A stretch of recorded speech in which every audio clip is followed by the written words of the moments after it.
ಪ್ರಿಯ ವೀಕ್ಷಕರೇ, ಸನ್ ಬ್ಲಾಸಮ್ ಅಪಾರ್ಟ್ಮೆಂಟ್ನಲ್ಲಿ ಸಂಘದವರು ಗಣಪತಿಯನ್ನ ಇಟ್ಟು ಪೂಜೆಯನ್ನು ನೆರವೇರಿಸಿದರು. ಸಂಜೆ ಓಂಕಾರ ಈಶ್ವರದ ದೇವಸ್ಥಾನದ ಸ್ವಾಮೀಜಿಯವರು ಆದಂತಹ ಮಧುಸೂದನಾನಂದ ಪುರಿ ಸ್ವಾಮೀಜಿಯವರು ನಮ್ಮ ಅಪಾರ್ಟ್ಮೆಂಟಿಗೆ ಬಂದಾಗ ಅವರನ್ನು ಕುಂಭದೊಂದಿಗೆ ಎಲ್ಲರೂ ಸ್ವಾಗತ ಮಾಡಿ ಆನಂದಪಟ್ಟಂತಹ ಸಮಯ. ಬನ್ನಿ, ಭಗವಂತನ ಆಶೀರ್ವಾದ, ಸ್ವಾಮೀಜಿಯವರ ಆಶೀರ್ವಾದ ಎಲ್ಲರಿಗೂ ಸದಾ ಇರಲಿ. ನಿಮ್ಮ ಪ್ರೋತ್ಸಾಹ ಎಲ್ಲ ಇಂತಹ ನಡೆದಂತ ಕಾರ್ಯಕ್ರಮಕ್ಕೆ ತಮ್ಮ ತನು ಮನಧನವನ್ನ ಎಲ್ಲರೂ ಸಮರ್ಪಿಸಿದ್ದೀರಿ. ಮುಂದೆಯೂ ಹೀಗೆ ಎಲ್ಲರೂ ಸಹಕಾರವನ್ನು ಮಾಡಿ ಕಾರ್ಯಕ್ರಮವನ್ನು ಮಾಡಿದಾಗ ನಾವೆಲ್ಲರೂ ಒಂದೇ ಕುಟುಂಬದವರು ಎಂಬ ಭಾವನೆ ಎಲ್ಲರಿಗೂ ಬಂದು ಆನಂದ ಪಡುವುದರಲ್ಲಿ ಸಂಶಯವಿಲ್ಲ. ಅನ್ಯಥಾ ನಾನು ಎಂದು ಹಮ್ಮಿನಿಂದ ಮೆರೆಯುವುದು ಬೇಡ. ಏಕೆಂದರೆ ನಾವು ಎಂದರೆ ನೀವು ಎಂದರೆ ನಾವು ಎಲ್ಲರೂ ಆನಂದವಾಗಿ ಇರೋಣ. ಬನ್ನಿ, ಇಂತಹ ಸಮಾರಂಭವನ್ನು ಮಾಡಿಕೊಟ್ಟವರಿಗೆ ಧನ್ಯವಾದಗಳು, ಸಂಘದವರಿಗೆ ಧನ್ಯವಾದ ಹೇಳುತ್ತಾ ಅವರಿಗೆ ಪ್ರೋತ್ಸಾಹ ಮಾಡೋಣ. ಬನ್ನಿ, ವಿಡಿಯೋ ನೋಡಿ ಆನಂದಿಸಿ.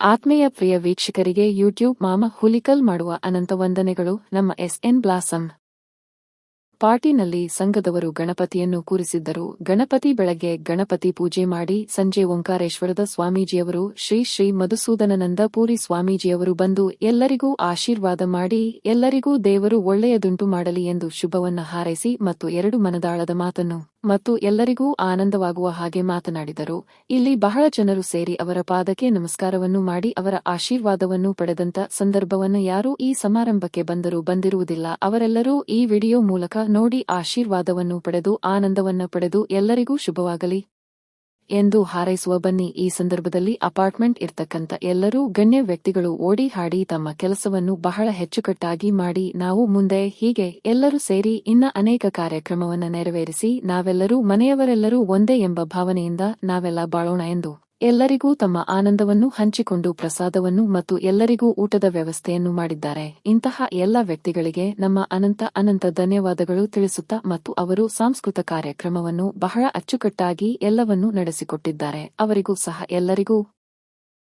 ನಮ್ಮ ಅನಂತ ಧನ್ಯವಾದಗಳು. ಆನಂದವಾಗಿ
ಸ್ವಲ್ಪ ದಾರಿ ಬಿಡಿ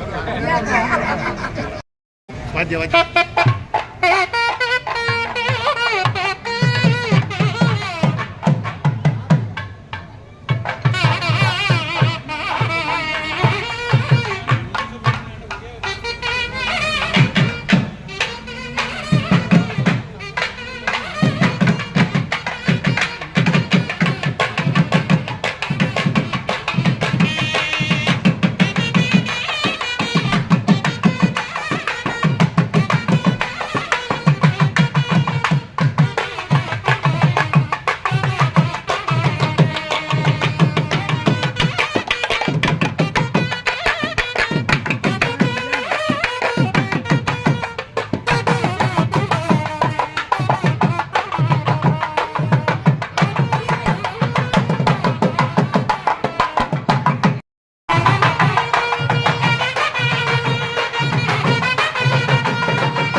ಶ್ರೀಗಳಾದಂಥ ಪರಮ ಪೂಜ್ಯ ಮಹಾಮಂಡಲೇಶ್ವರ ಶ್ರೀ ಶ್ರೀ ಶ್ರೀ ಡಾಕ್ಟರ್ ಮಧುಸೂದನಾನಂದಪುರಿ ಮಹಾಸ್ವಾಮಿಗಳವರು ಇಂದು ನಮ್ಮ ಗಣೇಶೋತ್ಸವಕ್ಕೆ ಆಗಮಿಸಿದ್ದಾರೆ.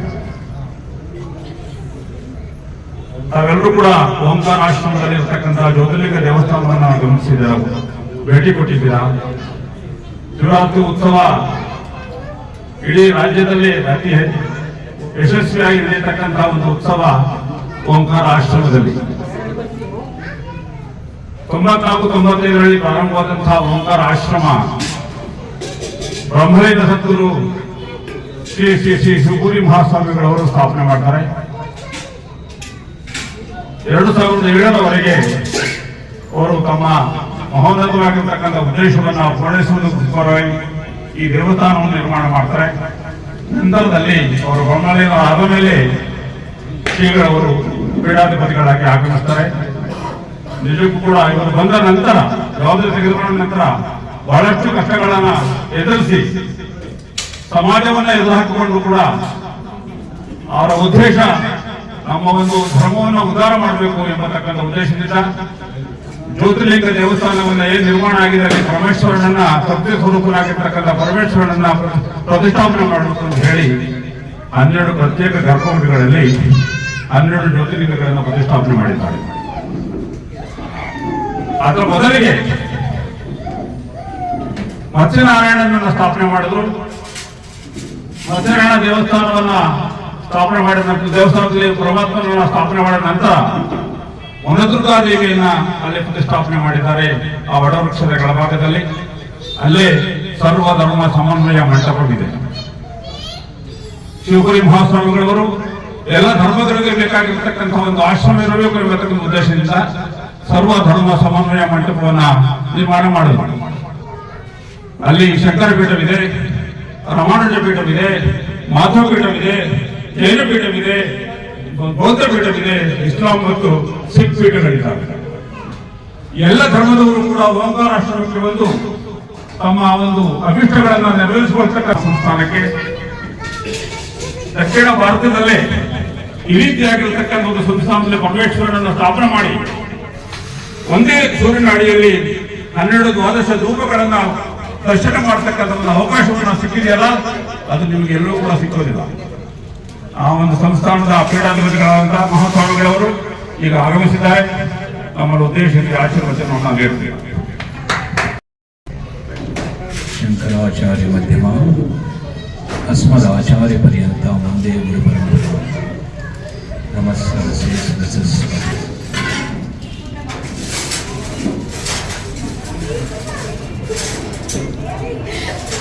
ಅಡುಗೆ ಬಿಟ್ಟು 2 ನಿಮಿಷ ಸುಮ್ಮನೆ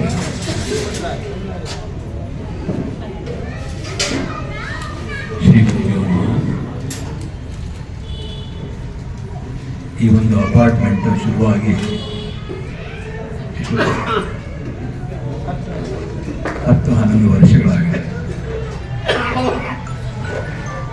ಈಗ ತಾನೇ ಏನು ನಿಮ್ಮೆಲ್ಲರಿಗೂ ಕೂಡ ನಮ್ಮ ಆಶ್ರಮದ ಹಾಗೂ ನಮ್ಮ ಪರಿಚಯವನ್ನು ಮಾಡಿಕೊಡ್ತಕ್ಕಂಥ ನಮ್ಮ ಶಂಕರಮೂರ್ತಿಯವರು ನಮ್ಮ ಆಶ್ರಮದ ಫೌಂಡೇಶನ್ ಸ್ಟೋನ್ ಇಂದಲೂ ಕೂಡ ನಮ್ಮ ಜೊತೆ ಇರತಕ್ಕಂಥವ್ರು, ಧರ್ಮಕ್ಕೋಸ್ಕರ ತಮ್ಮನ್ನು ಆಶ್ರಮದ ಬೆನ್ನೆಲುಬಾಗಿ ಭಾಸ್ಕರ್ ಹಾಗೂ ಶಂಕರಮೂರ್ತಿಯವರಿಬ್ಬರು ಕೂಡ ತಮ್ಮ ಸಮಯವನ್ನು ಪರಿಪೂರ್ಣವಾಗಿ ಆಶ್ರಮಕ್ಕೋಸ್ಕರ ವ್ಯಯ ಮಾಡಿ ಏನಾದ್ರು ಒಂದು ಧರ್ಮ ಅಲ್ಲಿ ನಡೀತಾ ಇದೆ ಅಂತಂದ್ರೆ ಅದಕ್ಕೆಲ್ಲ ಮೂಲ ಕಾರಣವಾಗಿ ಇವರಿಬ್ಬರು ನಿಂತಿರ್ತಕ್ಕಂಥದ್ದು. ಇದು ನಮಗೆ ಬಹಳ ಹೆಮ್ಮೆಯ ವಿಷಯ. ನಮ್ಮ ಭಾಸ್ಕರ್ ಅವರು ಬಹಳ ದೂರ ಇದೆ, ಬನಶಂಕರಿನಲ್ಲಿದೆ. ಅದಕ್ಕೆ ಪಕ್ಕದಲ್ಲೇ ಇರಬೇಕು ಅಂತ ಇಲ್ಲಿಗೆ ಕರ್ಕೊಂಡ್ಬಂದಿಲ್ಲ. ಅವ್ರ ಈ ಅಪಾರ್ಟ್ಮೆಂಟಲ್ಲಿ ನಾವು ತಗೊಂಡಾಗ ಬಹುಶಃ ಒಂದು 25 ಲಕ್ಷ ಕೊಟ್ಟಿರ್ಬೋದು. ಅವಾಗ 27 ಲಕ್ಷ 27 ಲಕ್ಷ ಫಸ್ಟ್ ಕೊಟ್ಟಿದ್ದು. ಇವತ್ತಿನ ದಿನ ಅದ್ರ ಬೆಲೆ ಬಹಳಷ್ಟು ಬೆಳೆದಿದೆ ಅಂತ ಕೇಳ್ಪಟ್ಟಿದ್ದೀವಿ. ಜೊತೆಗೆ ಈ 10 ವರ್ಷಗಳಲ್ಲಿ ಈ ಅಪಾರ್ಟ್ಮೆಂಟಲ್ಲಿ ಇಷ್ಟು ವಿಜೃಂಭಣೆಯಿಂದ ಬಹುಶಃ ಇದು ಮೊದಲನೇ ಸತಿ ಈ ಒಂದು ಗಣಪತಿ ಉತ್ಸವವನ್ನ ನೋಡೋದಕ್ಕೆ ಕಾಣಿಸ್ತಾ ಇದೆ.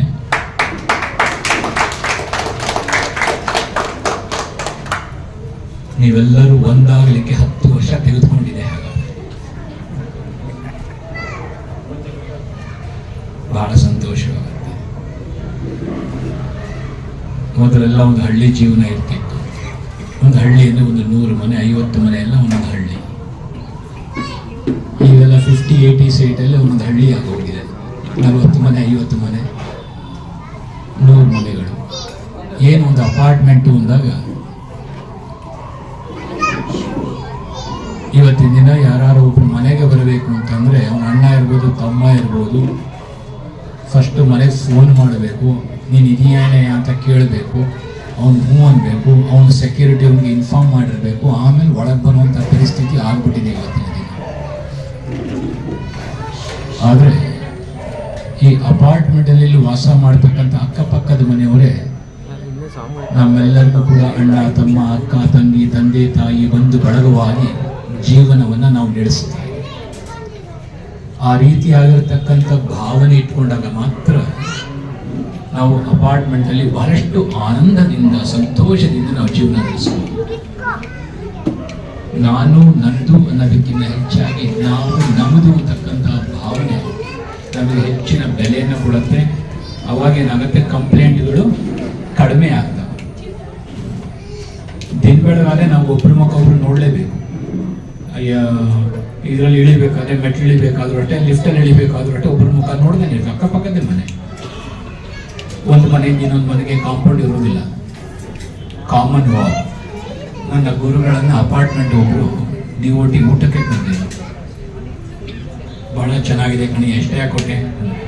ಸ್ವಾಮಿ ಲಕ್ಷಾಂತರ ರೂಪಾಯಿ ಆಯ್ತು ನನಗೆ. ಅವ್ರು ಬಹಳ ಸಂತೋಷ. ಈ ಮೇಲ್ಗಡೆ ರೂಫ್ ಯಾರದಯ್ಯ ಅಂದರು. ಆ ಮೇಲ್ಗಡೆ ಮನೆ ಒಂದು ಫ್ಲೋರ್ ಅದು, ಕೆಳಗಡೆ ಫ್ಲೋರ್ ಯಾರದಯ್ಯ ಅಂದ್ರೆ ಕೆಳಗಡೆ ಮನೆ ಒಂದು ರೂಫ್ ಅದು.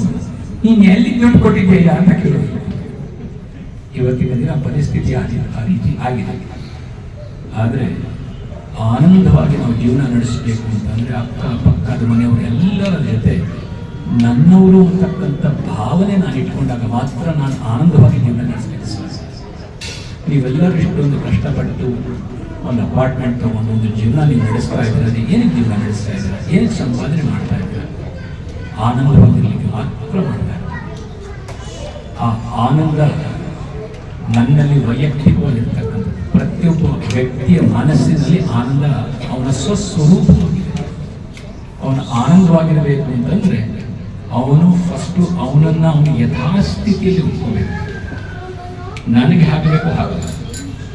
ನನ್ನ ಹೆಂಡತಿಯನ್ನಾಗಲಿ, ನನ್ನ ಗಂಡನನ್ನೇ ಆಗಲಿ, ನನ್ನ ತಂದೆ ಆಗಲಿ, ತಾಯಿಯೇ ಆಗಲಿ, ಎಲ್ಲರನ್ನೂ ಕೂಡ ಯಥಾಸ್ಥಿತಿಯಲ್ಲಿ ಸಮಯ, ಸಂದರ್ಭ, ವ್ಯಕ್ತಿ, ಸ್ಥಳ ಎಲ್ಲವನ್ನು ಕೂಡ ಯಥಾಸ್ಥಿತಿಯಲ್ಲಿ ನಾನು ಉಟ್ಕೊಂಡಾಗ ಮಾತ್ರ ನಾನು ಆನಂದವಾಗಿರಲಿಕ್ಕೆ ಸಾಧ್ಯ. ಅಕ್ಕಪಕ್ಕದ ಮನೆಯವರು ಒಪ್ಕೋಬೇಕು. ನಾನು ಊಟ ಮಾಡಬೇಕಾದ್ರೆ ನನ್ನ ನಾಲ್ಗೆ ಒಂದೊಂದ್ಸತಿ ಕಚ್ಕೋತೀನಿ.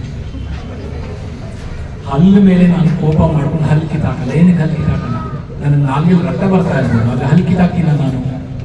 ಅಲ್ಲಿ ಏನಕ್ಕೆ ಕಿತ್ತಾಕೋದಿಲ್ಲ? ಅದೇ ಹಲ್ಲಲ್ಲೂ ಕೂಡ ನಾನೇ ಇರ್ತಕ್ಕಂಥದ್ದು, ನಾಲ್ಗೆನಲ್ಲಿ ಕೂಡ ನಾನೇ ಇರ್ತಕ್ಕಂಥದ್ದು. ಏನಕ್ಕೆ ಈ ಮಾತನ್ನು ಹೇಳ್ತಾ ಇದ್ದೀನಿ ಅಂದರೆ, ಈ ಅಪಾರ್ಟ್ಮೆಂಟು ಅಂದಾಗ ಅಕ್ಕಪಕ್ಕದ ಮನೆಯಿಂದ ಚಿಕ್ಕ ಪುಟ್ಟ ಕಸಿವಿಸಿಗಳಾಗಬಹುದು. ಮೇಲ್ಗಡೆ ಮನೆಯವನು ಏನೋ ಅಡುಗೆ ಮಾಡ್ತಾರೆ, ಪಾತ್ರೆ ಕೆಳಗೆ ಹಾಕ್ದ ಅಂತ ಇಟ್ಕೊಂಡು, ಕೆಳಗಡೆ ಮನೆಗೆ ಟಣ್ಣ ಅಂತ ಅವನೇ ನಿದ್ದೆ ಮಾಡ್ತಾ ಇರ್ಬೋದು, ಇಲ್ಲ ಪೂಜೆ ಮಾಡ್ತಾ ಇರ್ಬೋದು, ಧ್ಯಾನ ಮಾಡ್ತಾ ಇರ್ಬೋದು. ಅವನಿಗೆ ತೊಂದರೆ ಆಗುತ್ತೆ.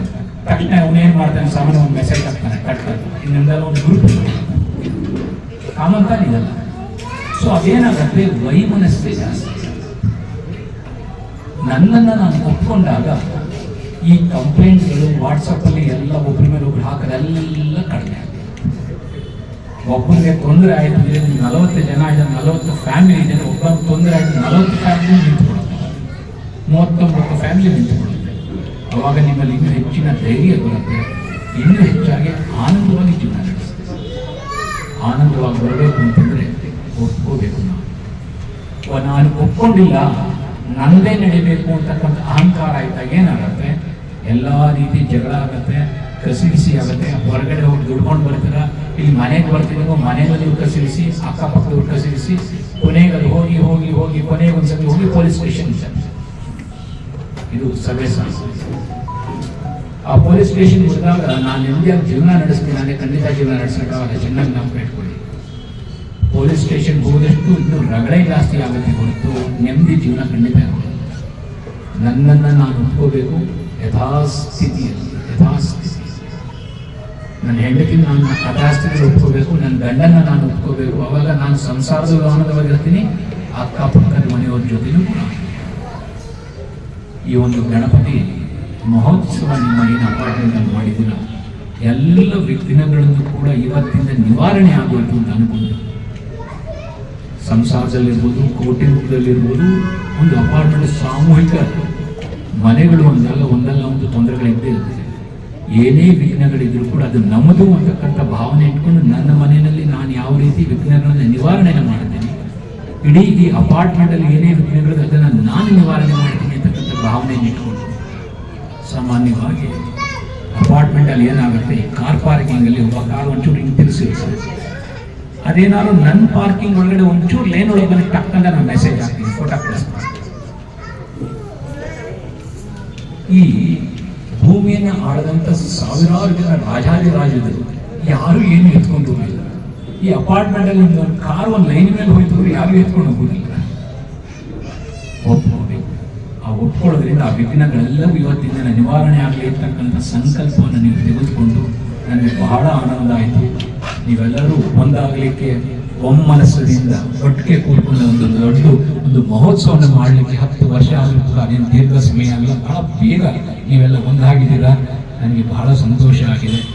ಇನ್ನು ಹೆಚ್ಚಾಗಿ ಎಲ್ಲರೂ ಒಟ್ಟಿಗೆ ಸೇರಿಸಿ ಮಾಡ್ತಕ್ಕಂಥ ಕಾರ್ಯಕ್ರಮಗಳೇನಾಗುತ್ತೆ, ನಿಮಗೆ ಇನ್ನೂ ಹೆಚ್ಚಿನ ಶಕ್ತಿಯನ್ನು ತಂದುಕೊಡುತ್ತೆ, ಸೌಹಾರ್ದತೆಯನ್ನು ತಂದುಕೊಡುತ್ತೆ, ಆನಂದವನ್ನು ತಂದುಕೊಡುತ್ತೆ. ಇದೇ ರೀತಿಯಾಗಿ ನಿಮ್ಮ ಮುಂದಿನ ಜೀವನ ಕೂಡ ನಡೀಲಿ ಅಂತ ಹೇಳ್ತಾ, ಮುಂಬರ್ತಕ್ಕಂಥ ದಿನದಲ್ಲಿ ಆಶ್ರಮದಲ್ಲಿ ನವರಾತ್ರಿ ಮಹೋತ್ಸವ ಶುರುವಾಗುತ್ತೆ. ಅಷ್ಟಮಿ ಇಲ್ಲಿ ಶತಚಂಡಿ ಯಾಗ ಏರ್ಪಾಡಾಗ್ತಾ ಇದೆ. ತಾವೆಲ್ಲರೂ ಕೂಡ ಆ ಒಂದು ಯಾಗಕ್ಕೆ ಆಮಂತ್ರಿಸ್ತಾ ಇದ್ದೀವಿ. ತಾವೆಲ್ಲರೂ ಕೂಡ ಬರಬೇಕು. ಪ್ರತ್ಯೇಕವಾಗಿ ತಮಗೂ ಕೂಡ ನಮ್ಮ ಭಾಸ್ಕರ ಹಾಗೂ ಶಂಕರಮೂರ್ತಿಯವರು ನಿಮಗೆ ತಿಳಿಸ್ತಾರೆ, ಆಹ್ವಾನವನ್ನು ಕೊಡ್ತಾರೆ. ತಾವೆಲ್ಲರೂ ಕೂಡ ಬರಬೇಕು. ಜೊತೆಗೆ ನಮ್ಮ ದೇವಸ್ಥಾನಗಳನ್ನು ಏನು ಮಾಡಿದ್ದಾರೆ, ಮುಂದೆ ಏನು ಮಾಡಿದ್ದೀವಿ ಅದಕ್ಕೆಲ್ಲರೂ ತಮಿಳಲ್ಲಿ ಸ್ಥಾಪನೆ ಅಂತ ಹೇಳ್ತೀವಿ. ಟೆಂಪಲ್ ಆರ್ಕಿಟೆಕ್ಟ್ ಇಂಜಿನಿಯರ್ ಅಂತ ಹೇಳೋದು, ಅದನ್ನು ಮಾಡಿದವರು ನಮ್ಮ ಮಣಿಕಂಠನ್.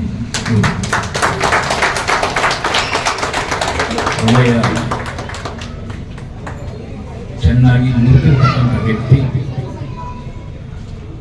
ಆ ವ್ಯಕ್ತಿಯ ಗುಣ ಏನಪ್ಪ ಅಂದರೆ, ಯಾರೇ ಪಕ್ಕದಲ್ಲಿದ್ದರೂ ಕೂಡ ಆ ಕಲ್ಲನ್ನು ಮಾತಾಡಿಸಿ ನಗಿಸ್ತಕ್ಕಂಥ ಒಂದು ಸಾಮರ್ಥ್ಯ ಈ ಮನುಷ್ಯನಿಗೆ.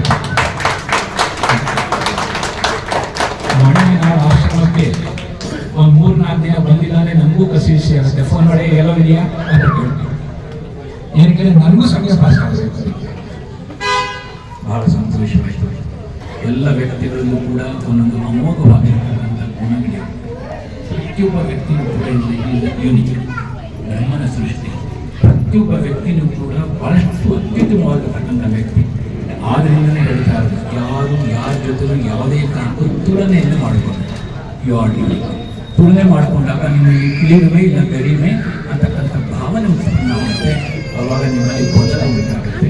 ಆದ್ದರಿಂದ ಯಾರನ್ನು ಯಾರು ತುಲನೆಯನ್ನು ಮಾಡಿಕೊಂಡು ಸೌಹಾರ್ದತೆಯಿಂದ ಜೀವನ ನಡೆಸಿದ್ದೇವೆ. ಈ ಗಣಪತಿ ಹಬ್ಬ ಎಲ್ಲರಿಗೂ ಕೂಡ ಸುಖ, ಸಮೃದ್ಧಿ, ಸಂತೋಷ ಬಂದುಕೊಡಿ. ಏನೇ ಕಷ್ಟಗಳಿದ್ದರೂ ಕೂಡ ಅದು ಪರಿಹಾರ ಆಗಲಿ ಅಂತ ಹೇಳ್ತಾರೆ. ನಮ್ಮನ್ನು ಕರೆಸಿ ಎಲ್ಲರನ್ನು ಒಟ್ಟಿಗೆ ಕೂರಿಸಿ ಒಟ್ಟಿಗೆ ಮಾತನಾಡ್ತಕ್ಕಂಥ ಈ ಒಂದು ವ್ಯವಸ್ಥೆಯ ಒಂದು ಅಪಾರ್ಟ್ಮೆಂಟಿನ ಎಲ್ಲ ಪದಾಧಿಕಾರಿಗಳು ಕೂಡ ಮನಪೂರ್ವಕವಾಗಿ ಎರಡು ಮಾತನ್ನು ಮುಗಿಸಿದ್ದಾರೆ. ನಾನು ಕೇಳಿಪಟ್ಟೆ ಪುರಾಣಿಗಳು ಬಹಳಷ್ಟು ಕಷ್ಟಪಟ್ಟಿದ್ದಾರೆ ಈ ಒಂದು ಕಾರ್ಯಕ್ರಮ ಆರೋಗ್ಯಕ್ಕೆ. ಇಡೀ ಇದನ್ನೆಲ್ಲ ತೊಳೆದು ಒರೆಸಿ ಸ್ಟೇಜ್ ಕಾರ್ಯಕ್ರಮಕ್ಕೆಲ್ಲ ಮಾಡಿ ಅಂತ ಬಹಳ ಸಂತೋಷ ಆಯಿತು ಕೇಳಿ. ಏನು ಪುರಾಣಿಗೆಲ್ಲರಿಗೂ ಕೂಡ ಭಗವತಿ ಒಳ್ಳೆಯದನ್ನ ಮಾಡಿ ನಾನೊಂದು ಶ್ಲೋಕ ಹೇಳ್ಕೊಡ್ತೀನಿ, ಹೇಳ್ತೀರಾ? ಪುರಾಣಿಗಳು ದಿನ ಹೇಳ್ಕೊಡ್ಬೇಕು. ಕೂತ್ಕೊ, ಎಲ್ಲ ಪುರಾಣಿಗಳು ಕೂತ್ಕೊಳ್ಳಿ. ಜೋರಾಗಿ ಹೇಳಬೇಕು, ನನ್ನ ತನಕ ಕೇಳಿಸ್ಬೇಕು. ನೀವು ಹೇಳಿ, ಹೇಳ್ತೀರಾ? ಮಹಾವಿದ್ಯಾ ಮಹಾವಾಣಿ ಶ್ರುತಿ ಸ್ಮೃತಿ ಪ್ರದಾಯಿನಿ ಸಾಕ್ಷಾತ್ ಸರಸ್ವತಿ ದೇವಿ ಜಿಹ್ವಾಗ್ರೆ ಮಮ ತಿಷ್ಠತು. ಏನಂತಂದ್ರೆ, ಇಡೀ ನಮ್ಮ ವೇದವನ್ನು ಕೊಟ್ಟಿರತಕ್ಕಂಥ ಹೇ ಸರಸ್ವತಿ, ನನ್ನ ನಾಲಿಗೆಯ ತುದಿಯ ಮೇಲೆ ನೀನು ವಿರಾಜಿಸು, ನನ್ನ ನಾಲಿಗೆಯ ತುದಿಯಲ್ಲಿ ನೀನು ಯಾವಾಗಲೂ ವಾಸ ಮಾಡುವುದು ಅಂತ ಪ್ರತಿನಿತ್ಯ ಭಗವದ್ವಾಣಿ.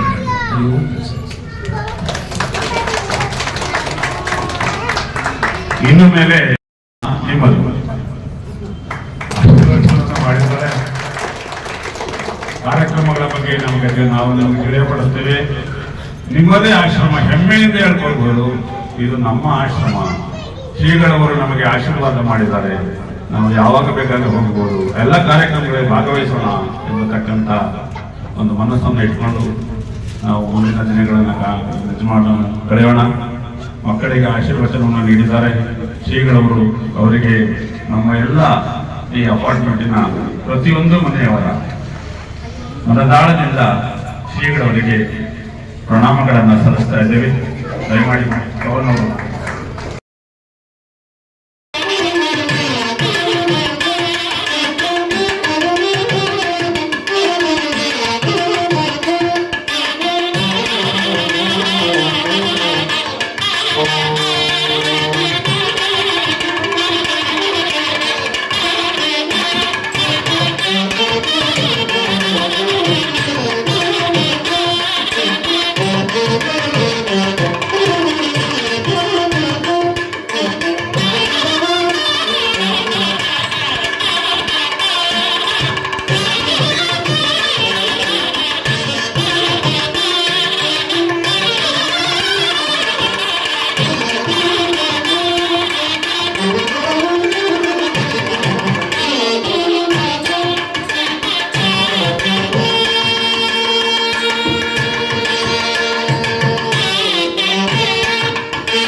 ಪ್ರಿಯ ವೀಕ್ಷಕರೇ, ನಿಮಗೆ ಈ ವಿಡಿಯೋ ಇಷ್ಟವಾಗಿದ್ದರೆ ಲೈಕ್ ಮಾಡಿ, ಶೇರ್ ಮಾಡಿ, ಸಬ್ಸ್ಕ್ರೈಬ್ ಮಾಡಿ. ಅನಂತ ಧನ್ಯವಾದಗಳು. ಯೂಟ್ಯೂಬ್ ಮಾಮ ಹುಲಿಕಲ್.